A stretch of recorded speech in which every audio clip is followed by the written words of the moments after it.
Alright, okay. So, itong video na to para mapakita kung paano or gaano kadali ang paggamit ng Google Classroom kahit hindi po kayo umattend ng Google Meet. Okay? Kung makikita po ninyo, tanggalin natin to. Isa. Okay. Unenroll. Ganyan po ang pag-unenroll. Kung meron po kayo mga naka-Google Gmail na ginagamit, okay, itong tatlong tuldok po na to sa taas, ito. Yan. Okay? Yan po yung pang-unenroll. Tanggalin nyo kung hindi naman kayo kasali doon or alisin nyo. Okay? Alright. O yan. So, meron akong dalawa. Yung advisory, ito, dito nakalagay yung aking, pag dyan ako pumasok, nandito sa taas, ito, nandito sa may bandang dito, nandyan yung Google Meet pagka gusto ko umattend. Kaso hindi masyadong maganda yung aking data. So, hindi ako aattend ng pero aattend ako ng Google Class lang. Mag-a-update ako. Okay? So, nandito yan. Ayun sa taas, classes. Ayan para lumabas. Tapos, pupunta ako doon sa subject na yon. Ito, ang ine-enroll lang pa lang nito ni Juan de la Cruz ay yung MAPE. So, kiklik ko yan para makita ko kung ano ang meron dito sa MAPE. Okay? Huwag po kayong matataranta dyan. Ang pupuntahan nyo lang dito ay yung dalawa lang. Una, dito sa classwork. Tingnan nyo, pagka may ganitong naka-orange, ibig sabihin may kailangan kayong sagutan. Okay? Pag nakaganyan, gray, yung mga gray, ibig sabihin, yan po ay mga materials lang. Yung mga modules na po pwede nyong i-download. Okay? Pwede nyong basahin.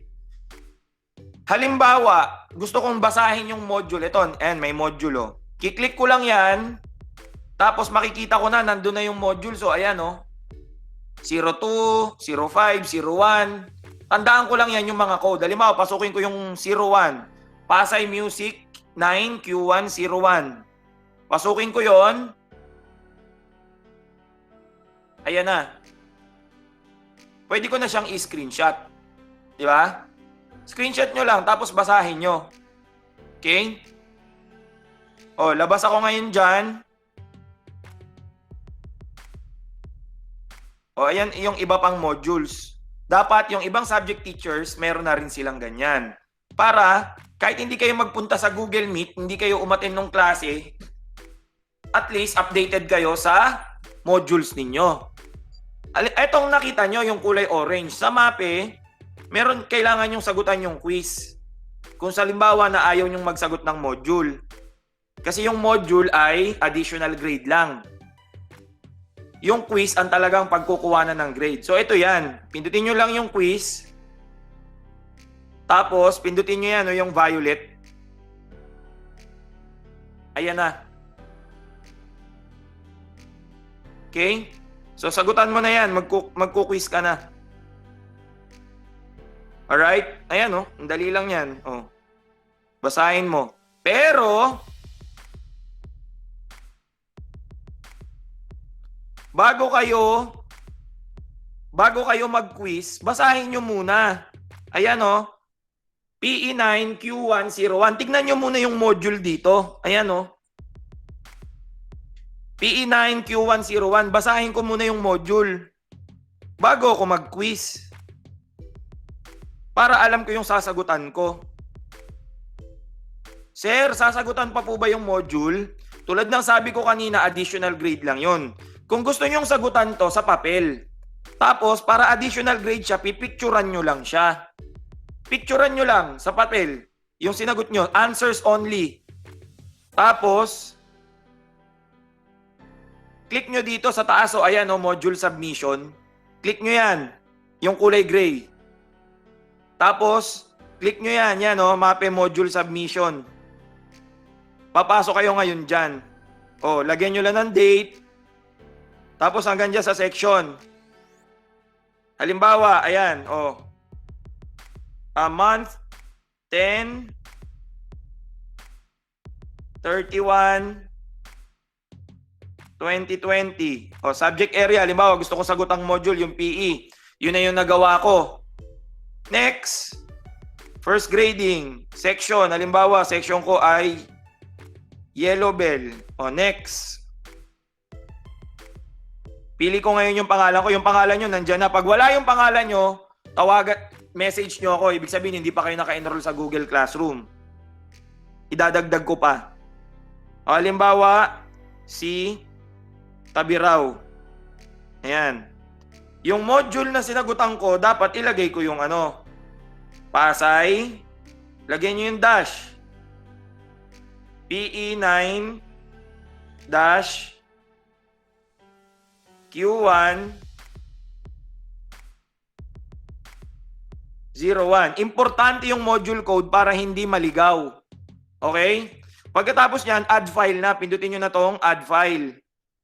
Okay? Tapos submit nyo na, okay na yon. Tapos na yan. So, ayan na.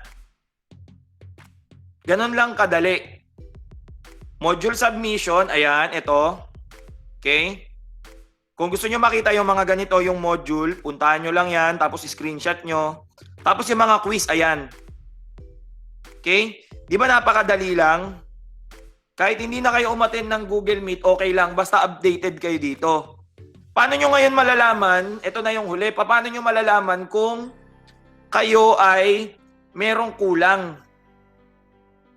Ganito. Paano nyo malalaman kung kayo ay may kulang? Pindutin nyo to, yung tatlong linya dito sa taas.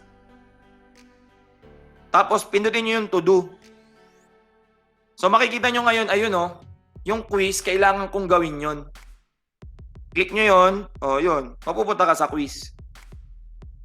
Okay? Pag nasagot, pag na-checkan na yan ni sir, wala ka ng problema. Okay? Sa buong taon, puro quiz lang, okay lang yon. Basta binabasa mo yung module. Ayos? Kung sakasakali naman po na kung sakasakali naman na gusto nyo papel lang talaga, kung paper module, wala naman pong problema. Hintayin nyo po, pag kumuha kayo ng paper module dito sa school, tapos sasagutan nyo sa papel ulit, tapos ipapasa dito sa school. Yun po yung paper module. Pero kung Google Classroom, yun po yung in-explain ko kanina.